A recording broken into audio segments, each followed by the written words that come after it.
Hey everybody, make another video today.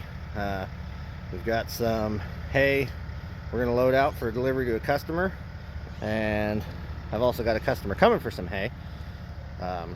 So figured I'd shoot some shots and explain some stuff for that, and here we go. So you can see here, got the skid loader and the grapple set up. We've got our hay in the barn. And what I'm going to have to do is, get this out of the way, take off this partial top layer, move it to the side for the customer that's coming, so that I can then load the rest of it onto our trailer.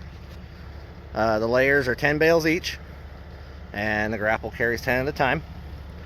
And also, I've got this handy dandy little chest strap camera holder thingy. We're going to give that a go today and see how that works. And yeah, so let's do it. Alright, so we're inside the skid loader, and this is my first try with this little handy camera holder. As you can see, I'm hands-free. Yeah, so let's grab some hay and we'll see how this video turns out.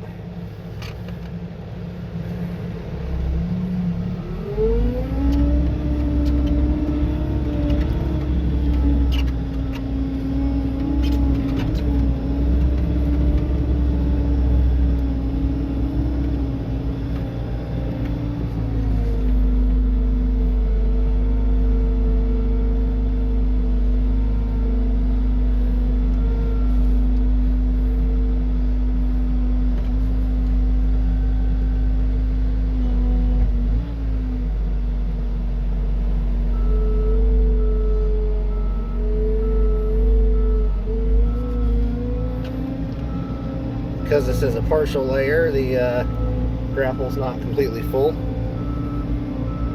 so it takes a little extra paying attention to make sure you don't grab the bales in the wrong spot.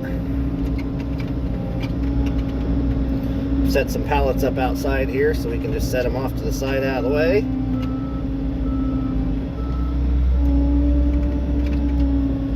We just acquired these grapples this year, actually. And the Bobcat. I have another video of just the Bobcat where I talk about basically all the details on it. We got it this year, and the grapples, and that's actually what allowed me to start doing the hay side of my business this year. So we got our partial layer out of the way, so now these layers are all going to go to the truck. And customers ordered 70 bales.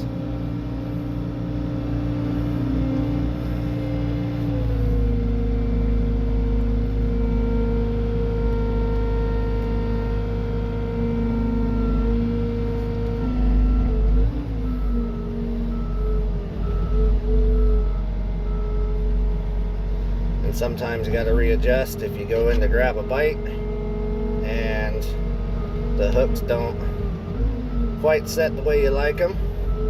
I want to make sure I got a good hook on all of them, since I do have to carry them a little ways.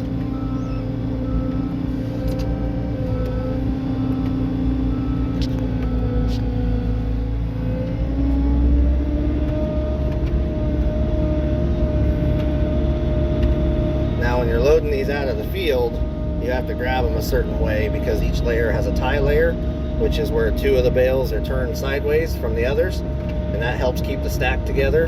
Because if all the bales were stacked the same way, all the way up, then the stack would most likely fall over. So each layer has an alternating tie layer, which is two bales that are turned. So on this layer, the tie bales are on the far end away from me, and then on the next layer, the tie bales will be closest to me here in the grapple.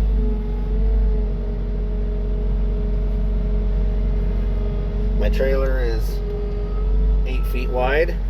The layers are only 7-ish, so there's always a little bit of wiggle room, which is alright.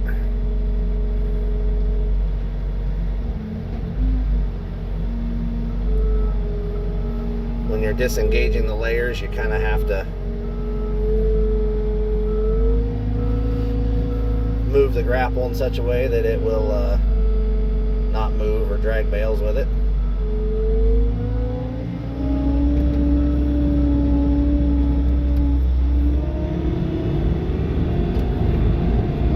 One thing I am going to have to do after this next layer is I'm going to have to stop and move pallets. I stack all my hay on pallets. That helps keep it off the ground and keep moisture out of them. Underneath the pallets I have a layer of plastic wrap that acts as a moisture barrier between the ground and my pallets.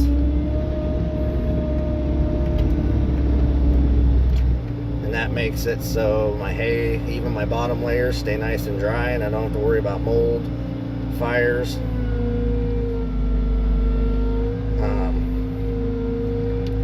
Those are all very, very real things that can happen. When hay gets wet, it can spontaneously combust, and it doesn't take much for a hay fire to start, and it takes a lot to make it stop.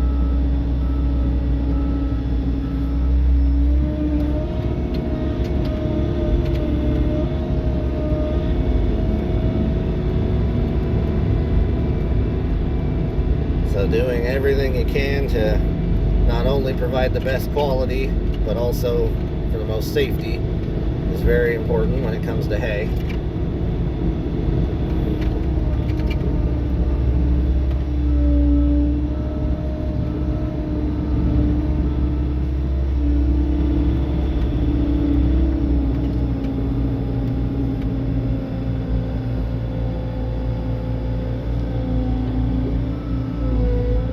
The other thing that's kind of important is, stack mostly square.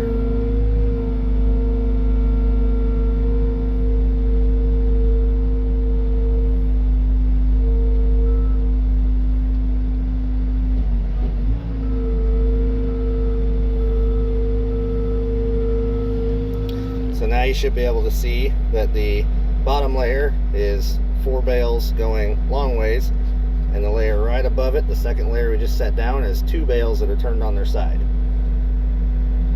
And that's the tie layers that helps keep the stacks from falling over. So those are important to watch when you're moving hay this way. There are definitely other machines that can move more hay in one trip. Eventually, someday, I hope to have one of those, hay squeeze or a road runner. But for right now, doing this 10 bales at a time with this sure beats the heck out of picking up each bale one by hand and stacking them on and then stacking them off and stacking them in a stack. But baby steps.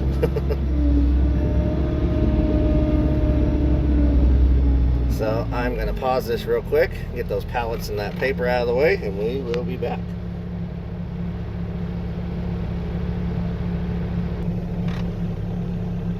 Alright, now we've got the plastic and the pallets out of the way.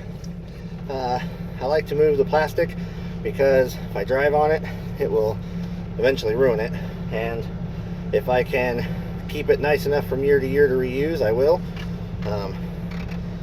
Kind of helps cut down on cost. So yeah, here we go, we'll keep loading.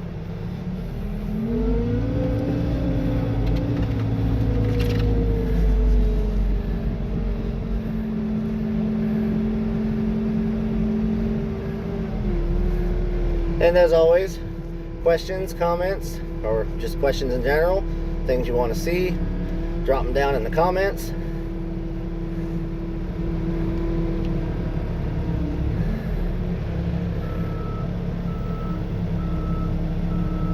Oh, we got a bale that doesn't want to play nice.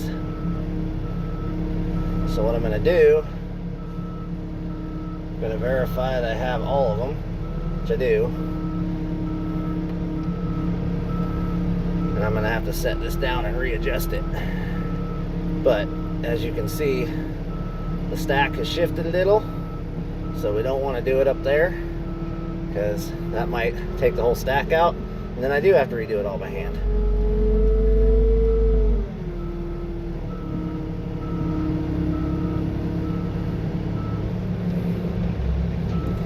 And this is the first year with grapples, doing this with grapples, having grapples, ever using grapples. So in all my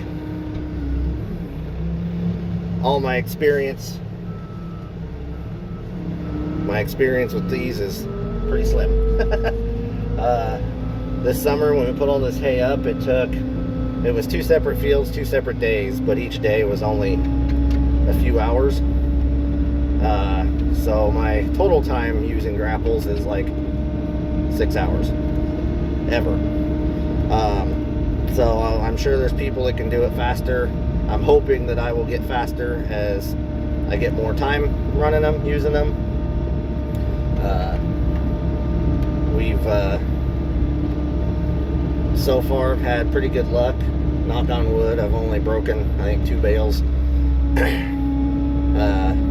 Which is kind of a big deal, because if you break bales, you can't really sell them. They definitely don't stack and load very well. So what I've ended up doing is feeding broken bales to our own personal animals, and then essentially charging ourselves for the hay. So it's not really a loss per se, but I would much rather keep my bales intact and sell them to customers, because we have plenty of our own hay put up for our animals. Interesting note, kind of interesting I thought, when you're stacking stacks off of the ground, I can get 6 layers, so 60 bales in a stack, but anytime I'm putting them up on the trailer, because of the height of the trailer deck, I can actually only get 5. So math is a thing. Knowing that 60 goes in a stack on the ground, 50 goes in a stack on the trailer, and then like I said, just keeping that order for the tie layers. So what happens is once they're in a stack on the trailer or in a stack in the barn, you can just basically grab them the way we're grabbing them. But when you're out collecting them out of the field for the first time, you actually have to alternate which side of the trailer you're loading on. So the first layer goes on the driver's side, second layer go on the passenger side, so on and so forth, until you get your 5 layers.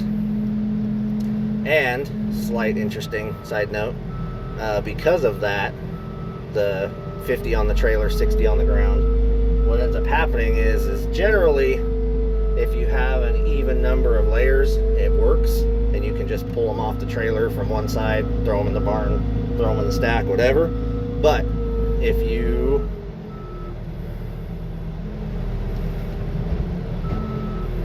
you end up getting an odd number, then you have to pay attention to the layers going into the barn to make sure that you crisscross them.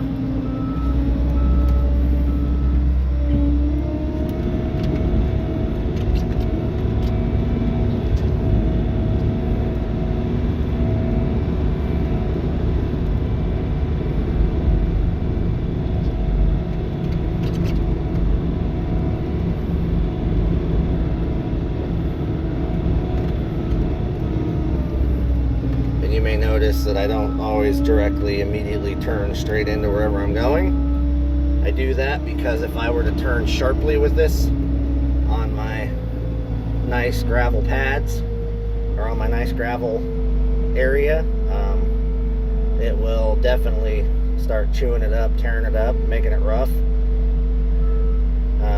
and then I would need to fix it.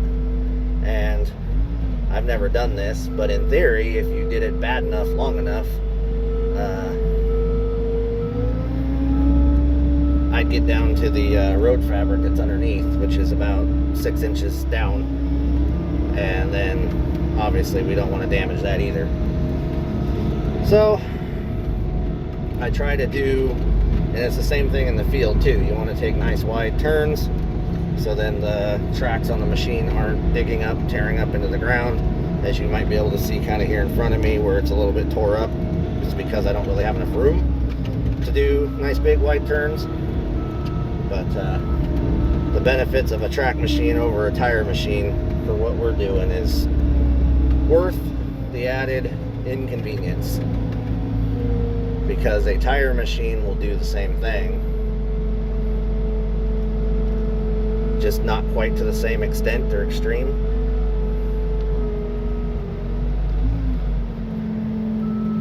and tire machines are what I grew up with. I never ran a track loader until I lived over here where I live now, and we rented them for some dirt work and stuff, and became very clear very quickly that track machine is the way to go. Tire machines are good for concrete, which that's mostly what we have on the farm in Tillamook. Use them for feeding and cleaning dairy barns, things like that. These are great for all of my rock projects. They're great for my land clearing, any type of groundwork really, because the spreads the weight of the machine out so well that the tracks are barely noticeable unless you turn too sharp.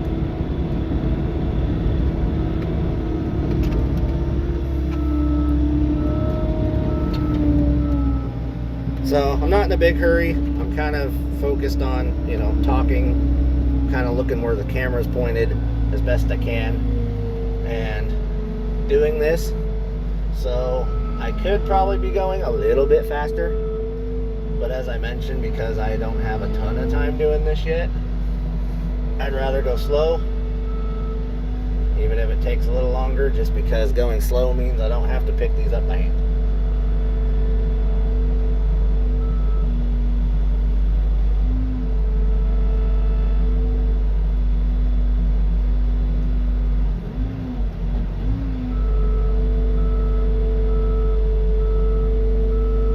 Makes for boring video content though. You guys probably would much prefer I knock half a stack over.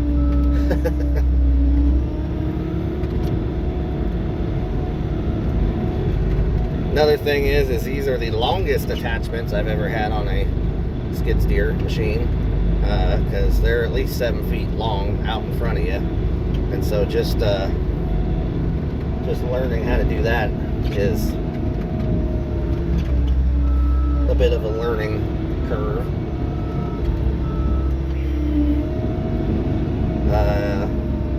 Thankfully this year my hay business has been extremely successful, and I'm very grateful for that, because this is my first year, and there definitely went into this with some unknowns and some guessing, and it's definitely good learning experiences.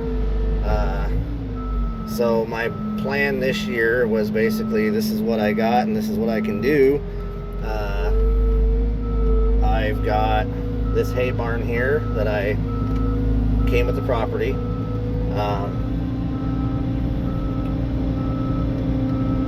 We don't need the entire barn to feed our own critters, and so I took all the remaining space and put hay in it for my hay business for customers. So with that, we put in 380 bales, 130 of valley grass, and then 250 of this bent grass. And I started listing the hay for sale 2 weeks ago. And as of this recording, I think I have 9 bales left to sell. These 70 are going to a customer today. I've got another customer supposed to be coming here for, I think, 8 more.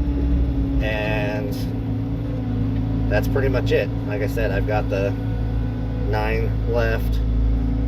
And then I'll be all done for the year. I mean, I wish I had more. I wish I had a way to get more that I could then sell. But unfortunately right now, if I was to try and buy hay, what would happen is this stuff is a lot cheaper in June than it is in October, November. So with that,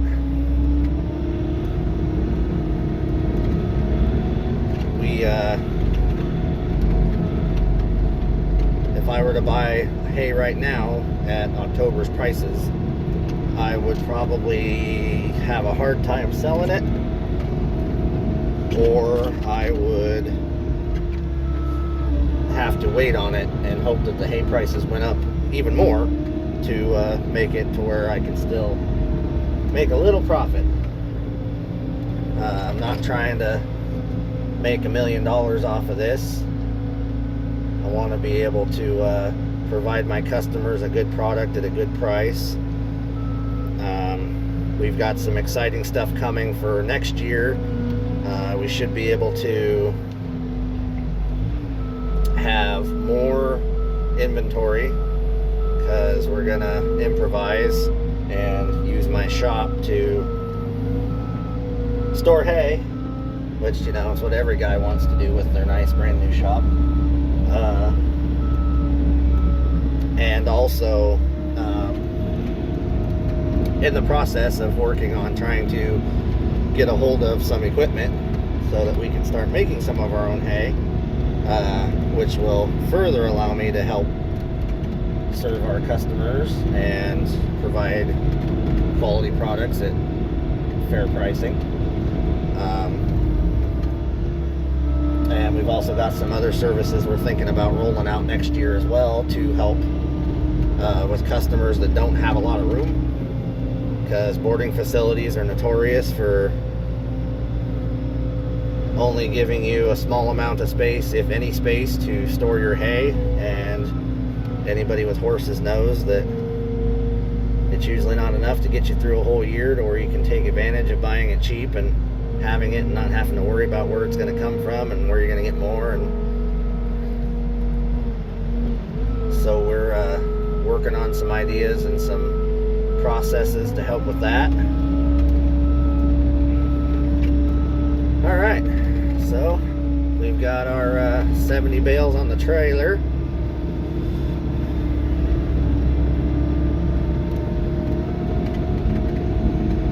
And the machine needs to go so that I can unload and stack it in the customer's barn.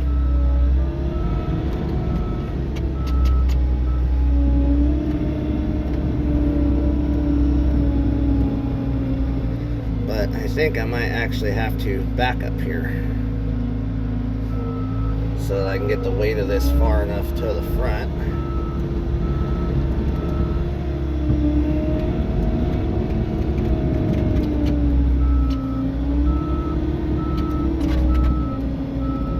Sorry, you guys don't get to watch going up onto the trailer. My guess is it's going to angle me forward and I'm going to be staring at the ground.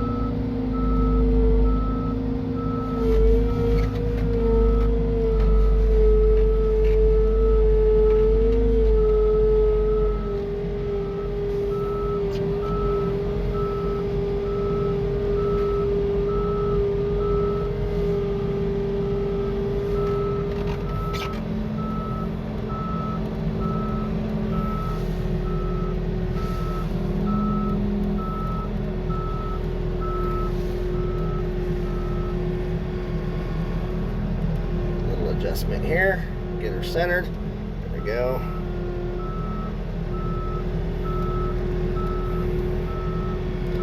And we're going to get this on as far as we can. So right up into the stack here.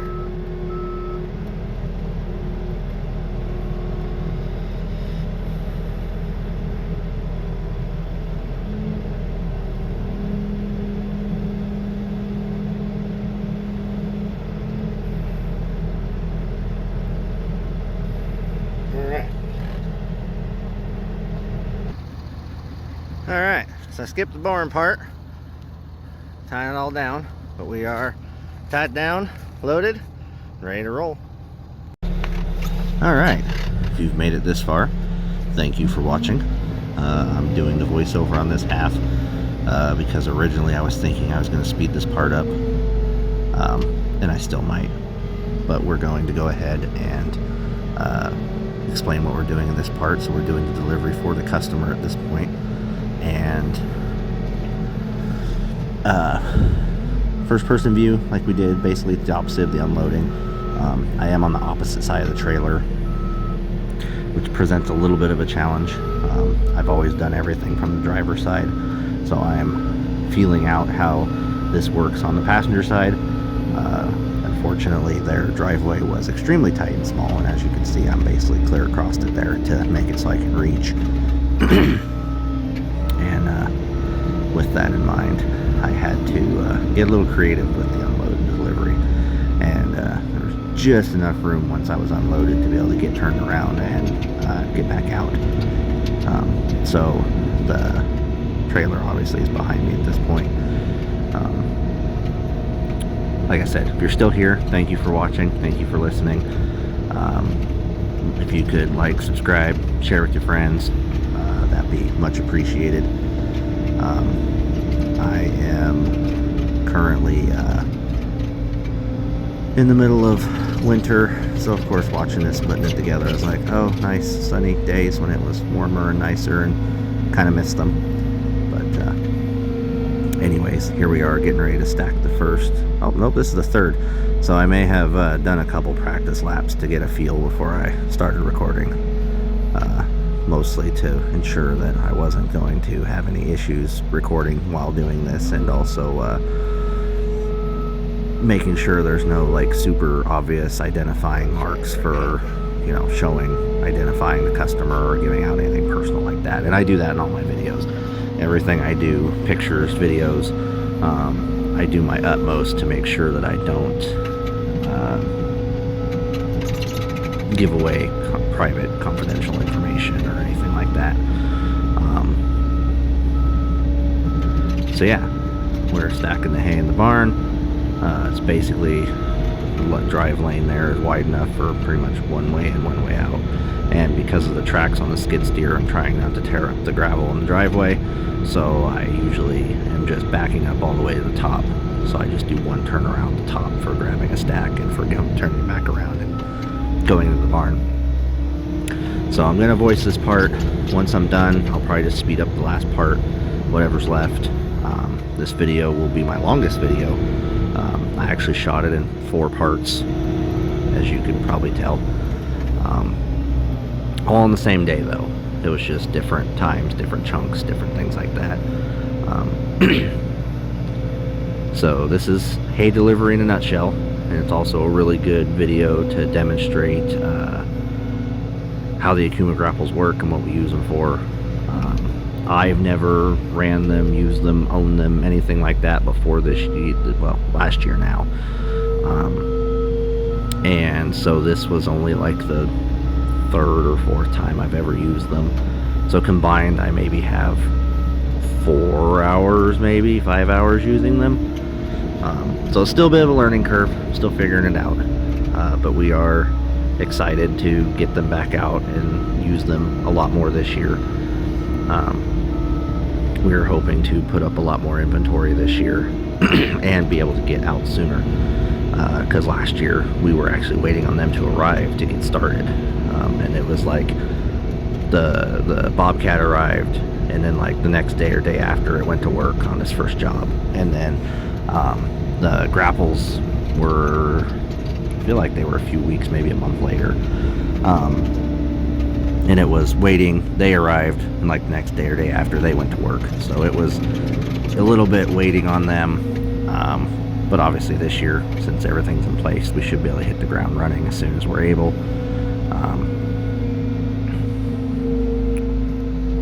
Going back in, getting ready to stack the next layer. So I don't think I've mentioned it in this video. I did watch it mostly while I was putting this together. But from the ground, I can only stack 5 layers high, which would be 50 bales, comfortably. I probably, if I really tried it, maybe could maybe get 6, but it would be dicey at best. Oh, I have that backwards, sorry. From the ground, I can go 6 high. From the trailer, I can only go 5 high. That's what it was, yeah.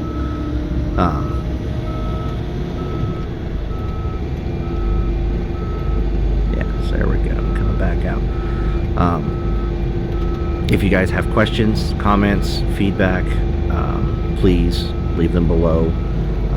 I try to check it fairly often enough so that, you know, hopefully it's not more than a day or two if you do comment, question, feedback, and I try to respond to everybody. I would greatly appreciate that. If you find this stuff interesting, please subscribe. If you have friends, family, people you know might find it interesting, also please let them know. Basically, my plan is to just keep making these kind of videos for jobs as we go. I will have a lot more this year because we basically got the camera and the idea to start doing this stuff pretty much at the end of our season last year. So we're going to be bringing a lot more. I have another option for camera. So this one currently is on my chest, but I also have the option to attach it to my forehead, which might work better for some things. The Bobcat probably not, because it'll probably put the camera like up into the top of the cab where the headliner is. But for some other jobs and other things, it might work out. It'd probably give you a better idea of looking where I'm looking. This is obviously very much just straight ahead, and a little bit of side to side probably as I'm turning to look behind me or I'm turning to see. So far, the accumagrapples have been great. I look forward to getting them back out in the field. In fact, some of the most fun I had this last year was when we were actually picking out of the fields. I think it's fun to scoop them up and grab them and throw them on a trailer, and it's kind of a little bit of a, like, you know, hey, how fast can you do it? How fast can you load a trailer? You know, that kind of thing. So it's always kind of fun. I think I mentioned in my last video, or the video with the accumagrapples, when we were just pulling them out and getting them set up, one of the things is this service is a little harder to market because a lot of people don't understand it, and they see the upfront cost and think that it's expensive. But in comparison to finding and then hiring a crew to come and pick up, stack, haul, unload, stack from field to barn, I'm definitely comparable. I do take less time, so while the cost per hour is definitely more, it takes a third of the time probably. I can load my big trailer that's in this video. Oh, I had some bales fall. One of the issues, all the hay I skipped that part. Okay. Probably because I got out and restacked it. A couple of bales fell off, but because of that, one of the reasons that happens is the product this year was all bought. So I don't have my own baler or anything yet, and I'm not making any of this hay yet. So I bought it from other suppliers. And one of the things you can run into, which I found with this, is that bale length is not always 100% consistent. And I don't expect my own stuff to be that way either.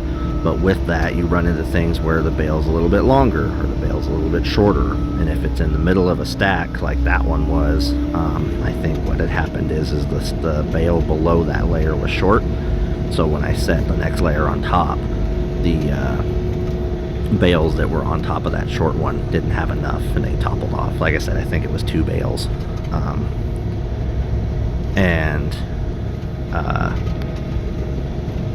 So with that, hopefully, you know, none of my suppliers are bad by any means. Like, I'm not bad mouthing my suppliers. They all have great product, great supplies. They do good quality. They make good quality hay. It's just with balers and with pretty much anything, it's making something. It's never going to be 100% perfect 100% of the time.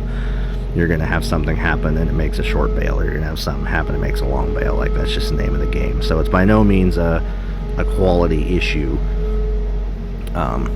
in the grand scheme of things. My suppliers have been awesome, and I look forward to doing more business with them this coming year. So with this, I'm hoping these videos will help show people a little bit better about how these work and what they do. I'm going to do more videos this year when we get them out into the fields to help show how they do and what they do. But basically, I can load that whole trailer front to back in about 45 minutes to like an hour 15, and it takes about 45 minutes to an hour to then unload it, depending on how far from the trailer to the barn, if you have to set up pallets, things like that. With that, so basically figure 4 tons of hay start to finish, is not counting drive time from the field to the barn, because that obviously varies, is about 2 to 2.5 hours. So like when we put all our hay up this year, we did it in 2 separate days. So 2 separate days I put up my entire product that I had available this year, and it was maybe 5 to 6 hours total for all of it. And we put up, I think it was 360 something bales. And that was also with me figuring out, how to run the accumagrapple and how to figure out the little trick to make the bales turn so that you don't have to hop out and fix them, and just getting used to the grapples and stacking. And because like I said, I've never had these before, I've never used these before we bought these, so I kind of went into it a little blind. I just knew enough about what they were and kind of how they worked. And once they got delivered and we took them out to the field to get hay for the first time, that was me figuring it out. Some of my TikToks and YouTube shorts have snippets of video from that, the very first time. I think one of them is captioned like the first load of hay ever, 2023 or something. That was the first 10 bales I've ever accumagrappled and ever put on a trailer. And that field was the first field I ever did, and obviously the other one I think is one that's like the suspension test. When I was coming back, those were the first 10 bales ever, and so that was learning and figuring it out and getting a rhythm, and practice makes perfect, and figuring out the technique to make it efficient. So I see this as only getting faster as I get more time and kind of hone it in and figure out the right techniques. So it's a service I'm excited to offer. I have a lot of fun doing this. I would do this full time and hope to do this basically full time in the future. Hay is where I'd like to be, and being able to do this for customers, and especially customers around me who don't have the storage like I'd mentioned, or don't have the time, or don't have the supply. I'm really excited that I think I'll be able to help those customers and